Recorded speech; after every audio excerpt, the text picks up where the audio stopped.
Good afternoon to those of you that have joined us today for our webinar on management during a pandemic, HR and cash flows.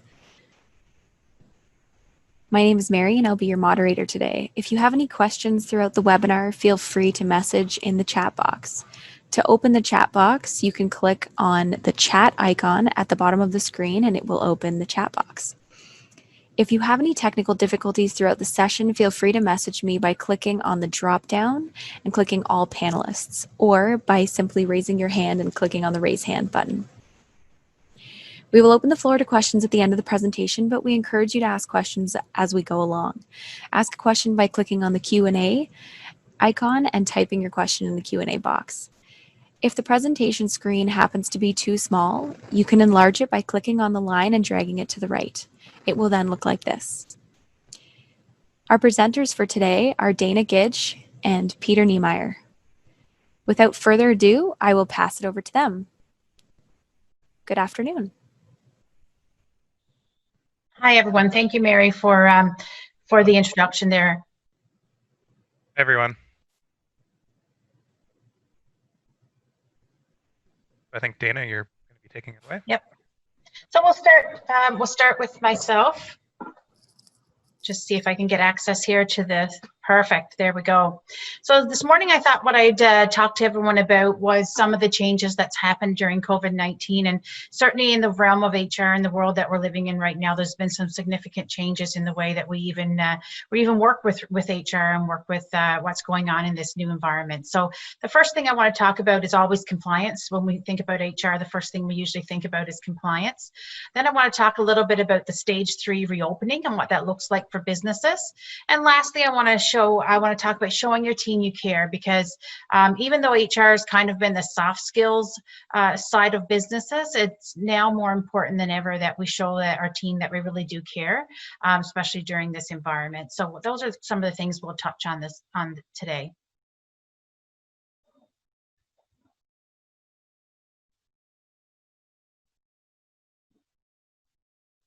Just getting a second here for this slide to change. There we go. So one of the most recent changes with regards to ESA has been a regulation change that is as a result of COVID-19. So on May 28th, 2020, the Ontario government filed a new regulation changing the ESA. This change was only during that, what we call the emergency period. So it changed the rules around employee eligibility, and employees that are now on a temporary layoff are actually deemed to be on what we call an infectious disease emergency leave. So whenever an emergency leave is stated under the ESA, it is a job protected leave.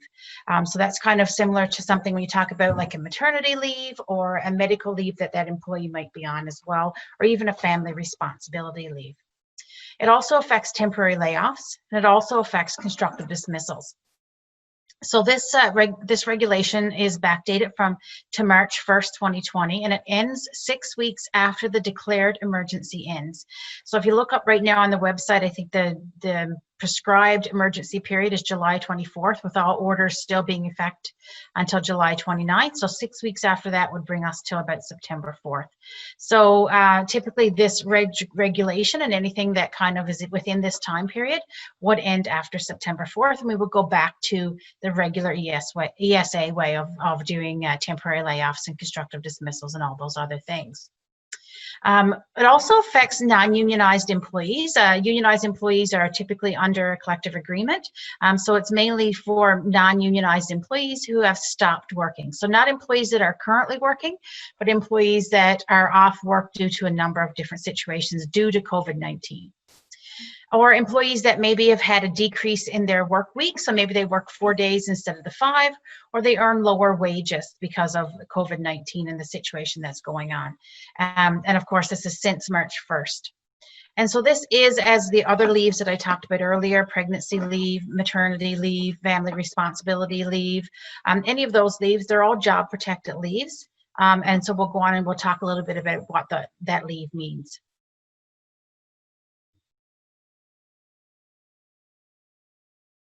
So temporary layoffs, I want to talk a little bit about before. If you all remember and kind of bring your mind back to the beginning of the end of March when all this happened, we talked about temporary layoffs, and a lot of employees were put on temporary layoffs because either the business was not deemed to be essential, or even just because they didn't have work for them at that certain point in time. So because employee was on layoff, typically what happens prior to this regulation is once an employee's been laid off on a temporary layoff for 13 weeks, that employee is then deemed to be on what we call a permanent layoff, which then triggers termination and severance pay from the employer to that employee. So this affects employees that have been off or will be off, maybe between the period that we're talking about, due to COVID specifically. Not employees that were off prior to this date, but certainly the ones that are doing during this time period. So now what happens is employees will not be terminated under ESA. And what you've noticed is a lot of employers were kind of concerned that they had some very long-term employees with them, 10, even 20 years. And all of a sudden, after 13 weeks of temporary layoff, they were going to have to pay termination pay and severance entitlements, which could be quite significant for a business that's already undergoing some economic restrictions with regards to COVID. So it was that relief that employers no longer had to pay that out. But the employees are now under a job protected leave. Next, I want to talk about constructive dismissal.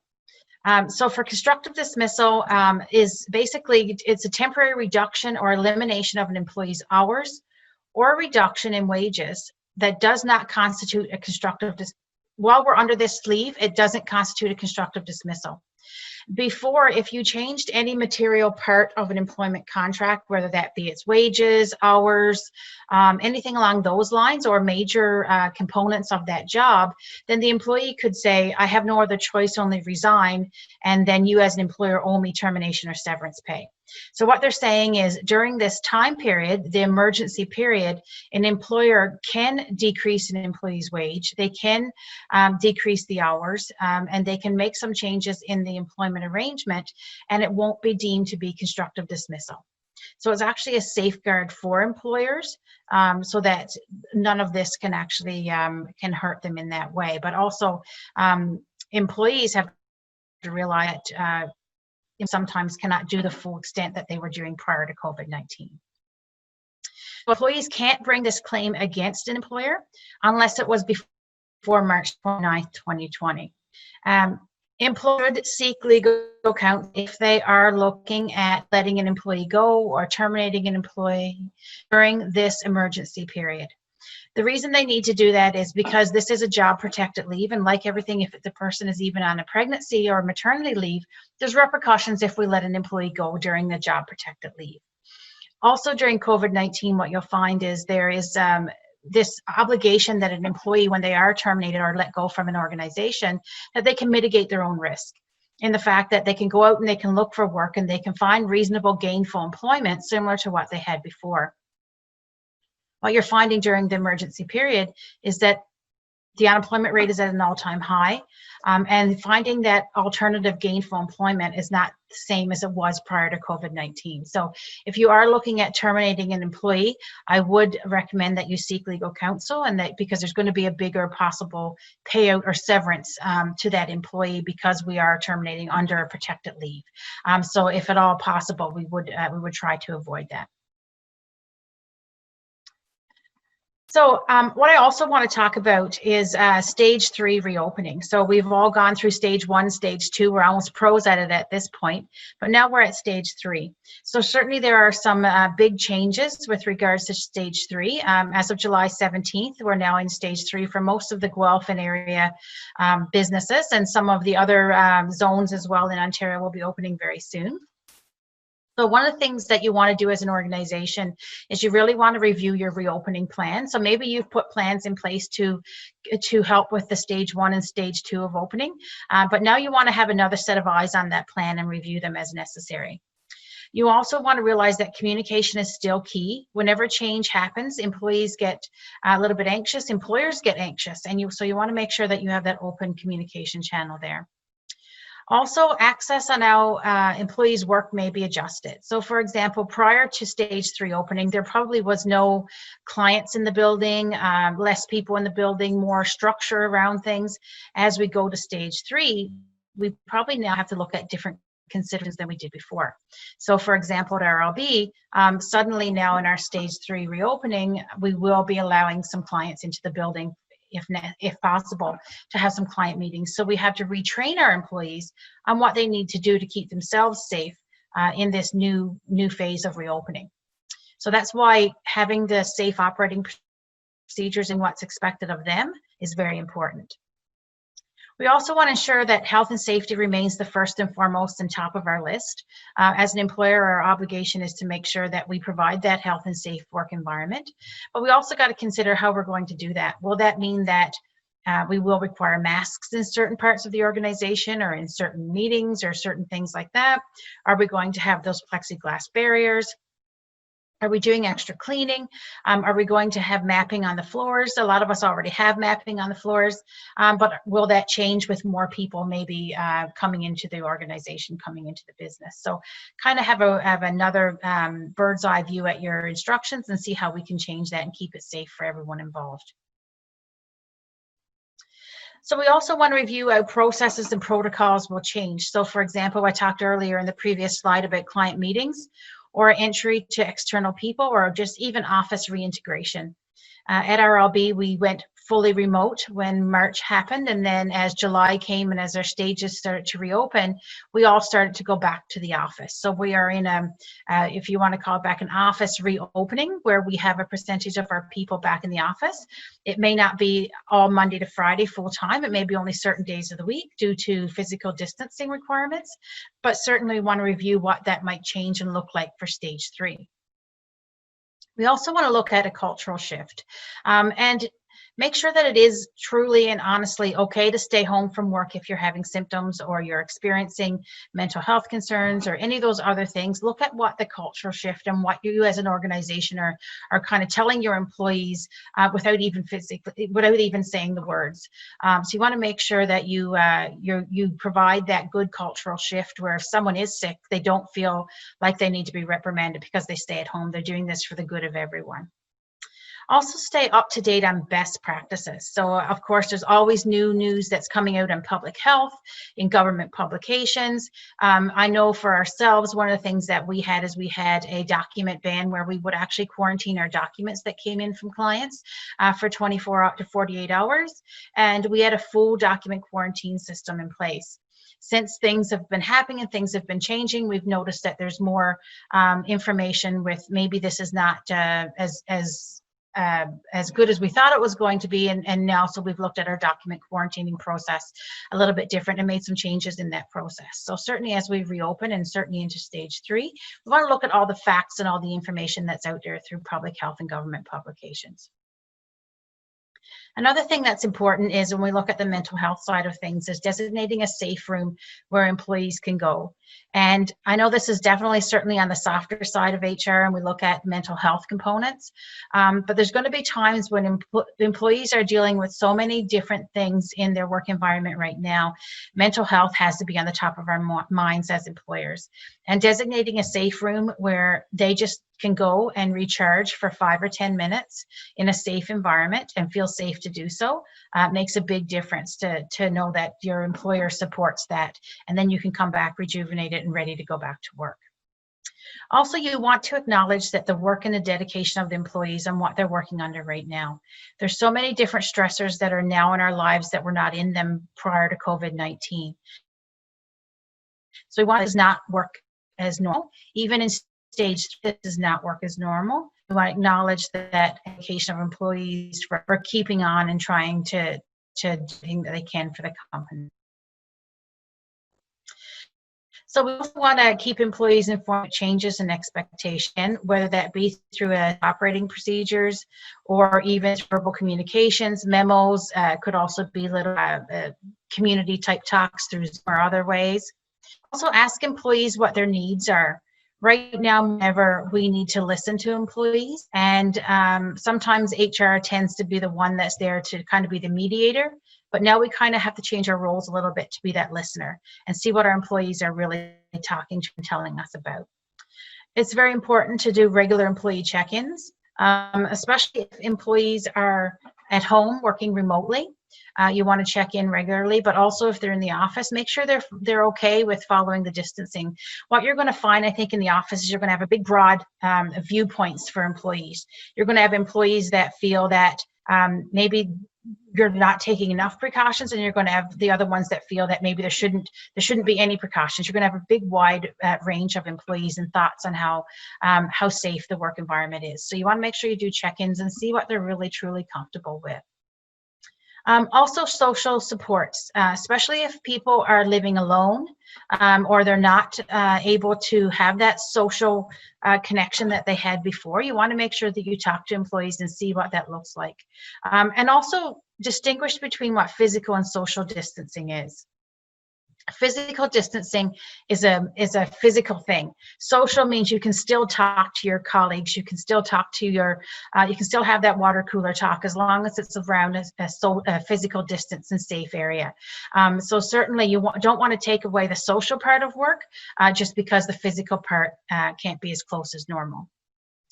Also acknowledge the many emotions that employees are experiencing right now.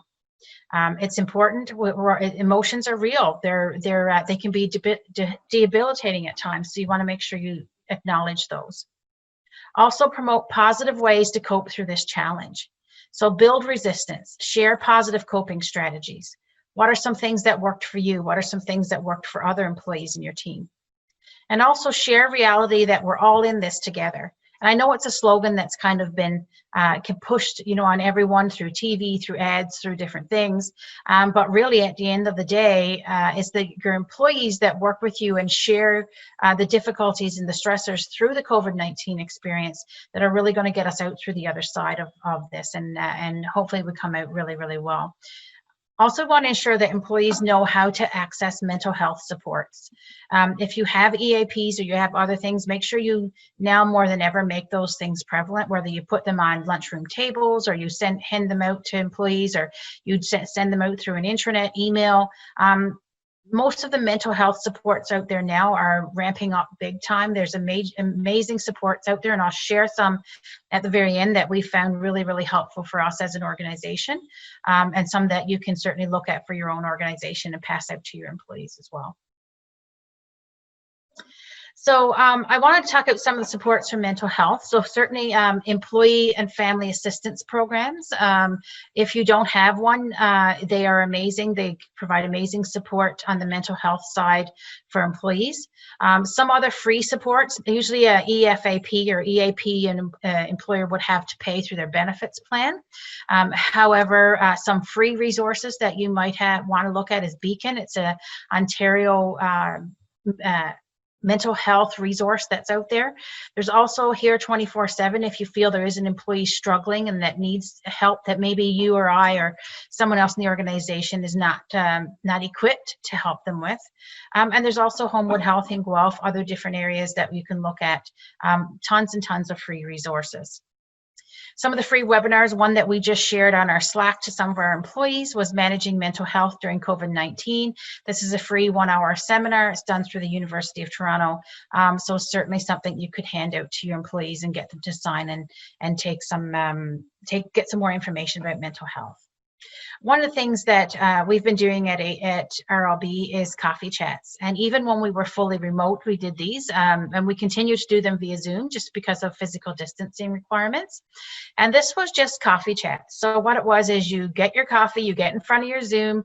We would have between 30 and 40 people sign on, and we would just talk about what going back to the office was like, and what you were scared of, why you were anxious to go back to the office.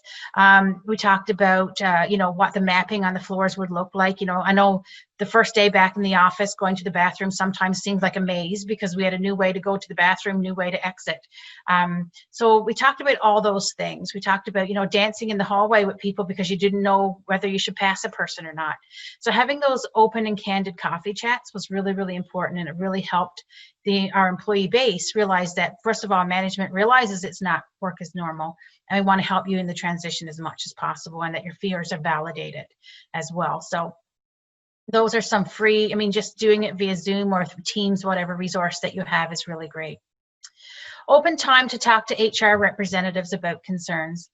Most businesses now, what you will find, will have an open door policy for employees, but certainly you'll also want to make sure that as an HR representative, you do provide time to employees to talk about their concerns. Now more than ever, again, the learning to listen is really, really important. I know we have mental health first aiders, so we all did our mental health first aid, oddly, in February before all this happened.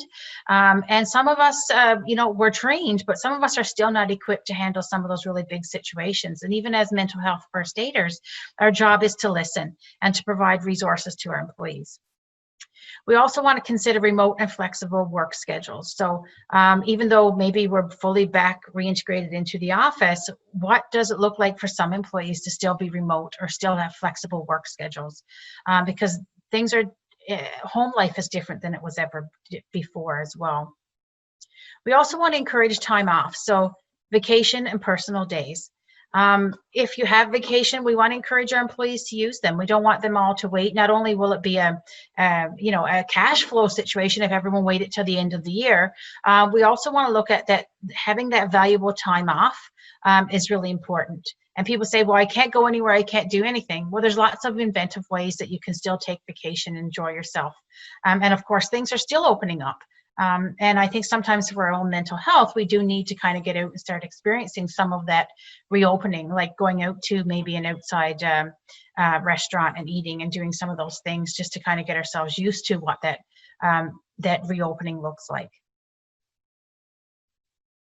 So next I want to just focus a little bit more and tune in a little bit more on remote workforces. So if you were like us, we did go fully remote. We are now about probably 65 to 70% come August back into the office. So it's been a big change for us to work fully remote. Certainly one thing you want to address with your remote workers is the workload management. It's certainly different than it was before, and you want to ensure that your employees have all the tools that they need.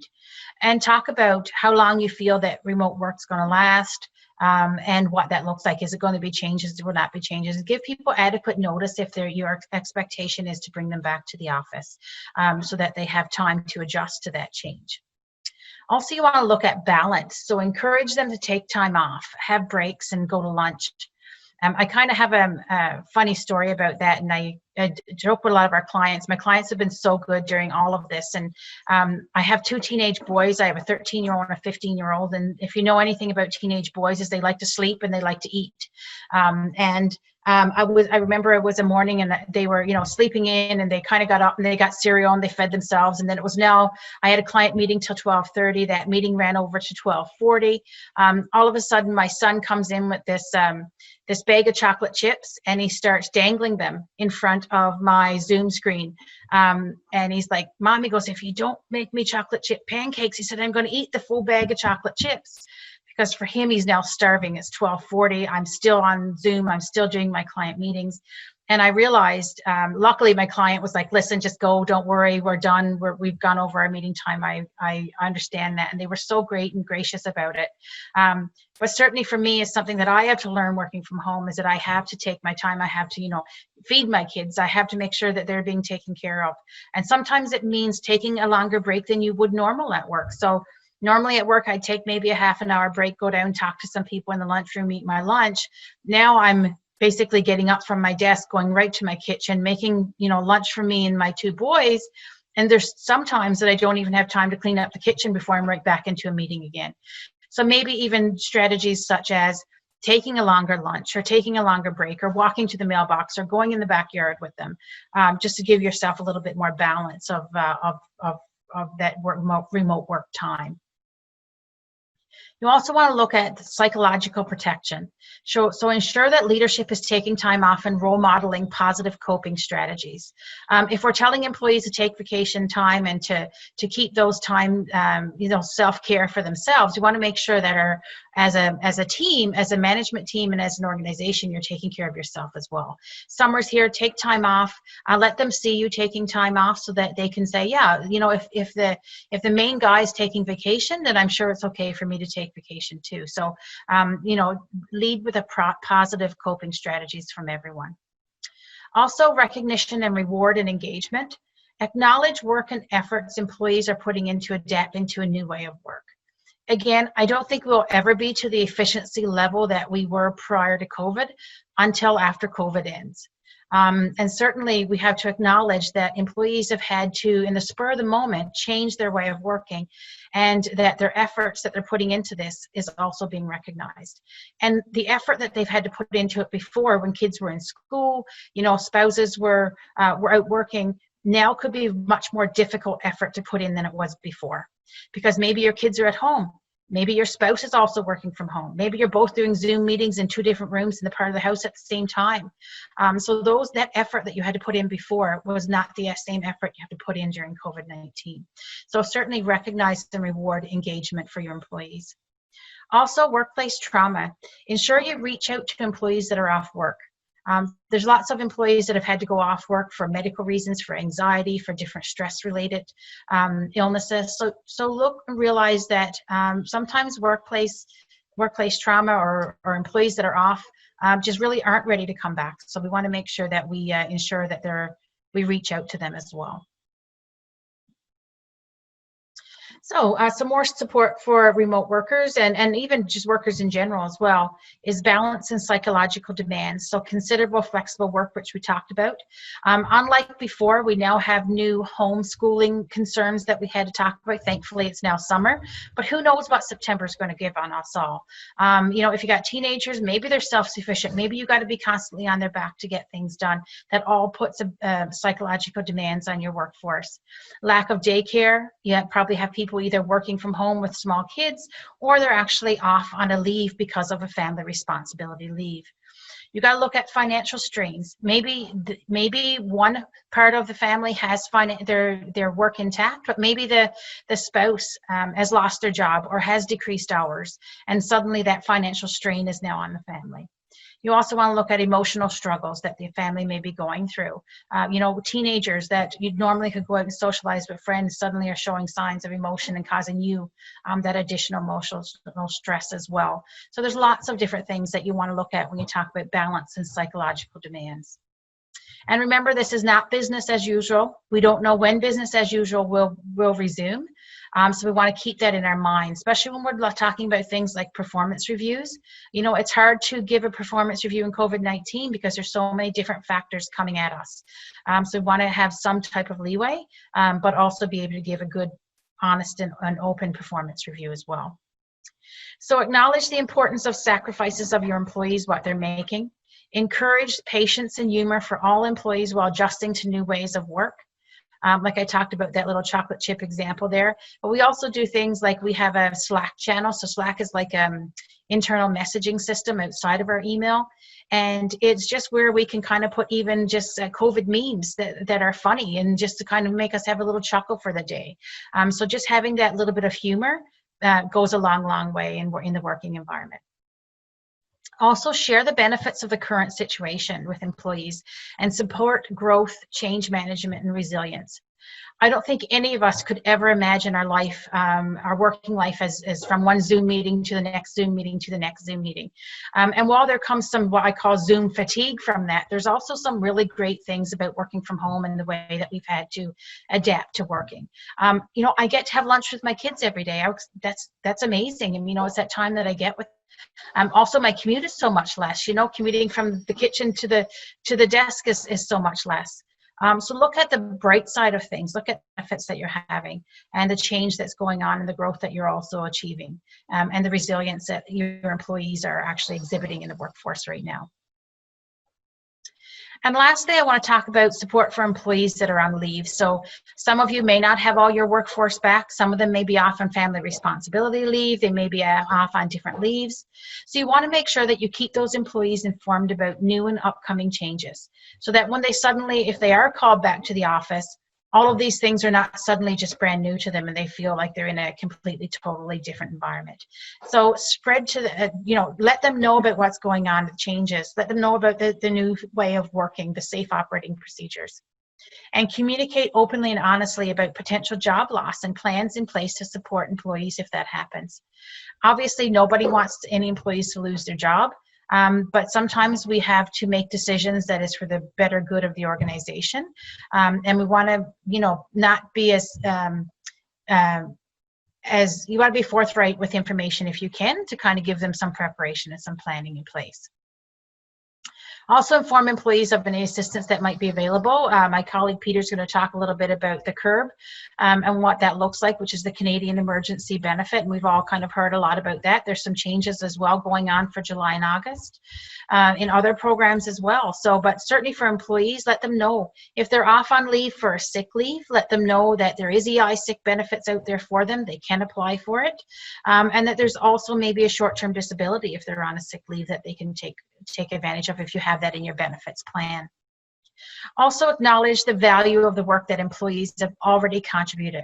So we're talking about employees that are off. Some of these employees may have been loyal employees and employees that were very efficient and very effective when they're at work. So let them know that you acknowledge the value that they have contributed to the company this far. Let them know that you're excited to have them back when that time comes. So you can keep that open communication with them and really let them know that you acknowledge them. Also continue to reach out to employees who are off so that they can keep that communication going, and ensure employees know where to get help if they need it.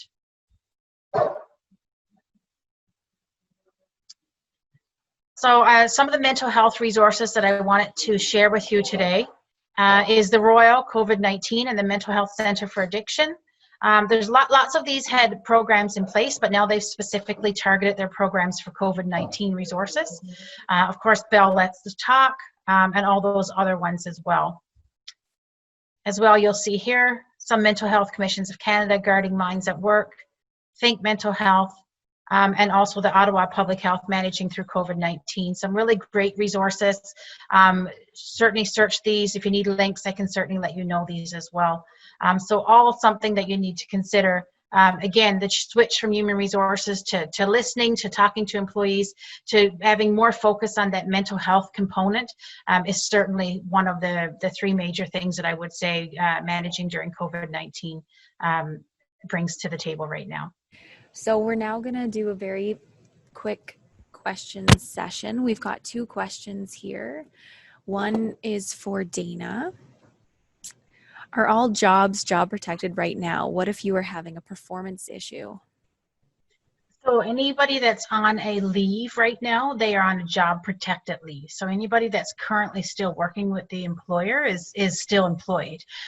So certainly you can manage their performance and just continue to follow your progressive discipline if you need to, and still continue to note performance concerns with that employee. That's very important now more than ever. And when I talked about grace, I just talked about, there's a lot of stuff going on at home. So just have kind of the grace in that period, but also let them know how they can improve on their work at work. So it's just the job protected leave is if they are on a leave. If they're working with you, they're still your employee.